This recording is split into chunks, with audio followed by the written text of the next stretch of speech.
Welcome back to Top 5 Repairs. How do you know you have a bad window motor and regulator?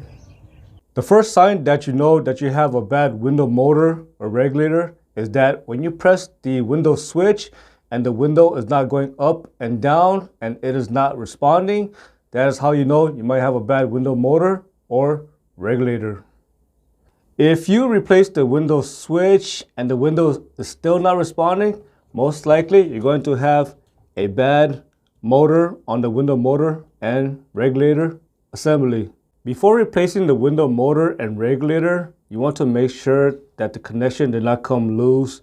Make sure the wire is still intact and make sure there's no corrosion on it, because sometimes water can get into it and cause damage to the connection area.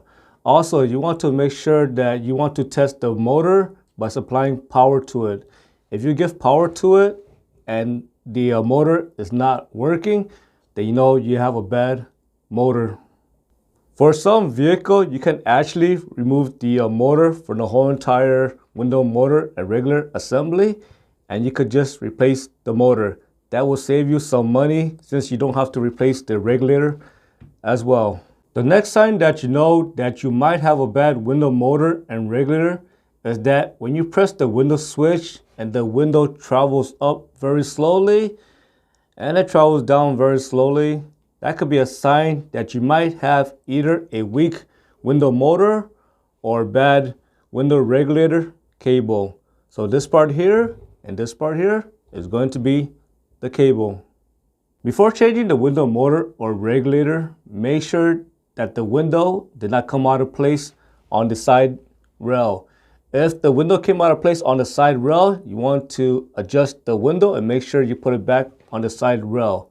Also, if there's too much friction on the side rail, this can make the window travel up and down slowly. So you can actually lubricate the side rail with WD-40 and that will make the window travel up and down smoothly. But if the problem is still there, then you probably do have a bad window regulator or a weak window motor. In most cases, when the window is traveling up and down slowly, that's because most likely you're going to have a bad cable on the regulator. Most time this cable is going to become stretched. It may come out of place. It might even wrap around the motor. And when the cable is very stretched or it broke off and you're activating the window motor, it's going to make a lot of noise because now this cable is going to move around and it's going to slap on the inside of the window area.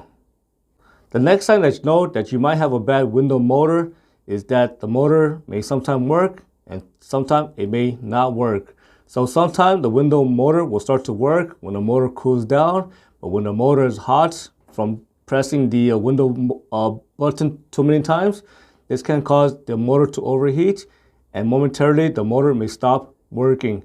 In addition to that, you might notice a burning smell as well coming from the window area.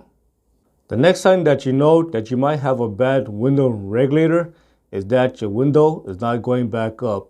If your window is stuck on the bottom position, that's because either the window came out of the mounting bracket area or you have a bad window regulator cable.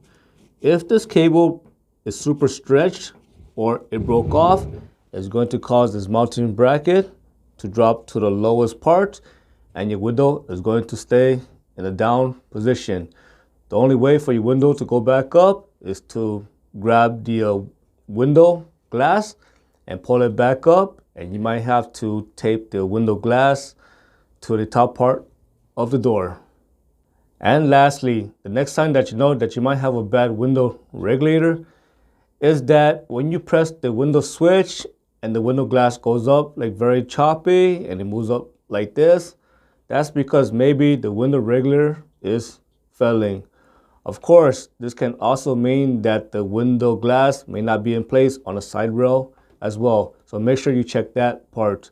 I hope you found this repair lesson informative. As always, thank you for watching and subscribe to Top 5 Auto Repairs.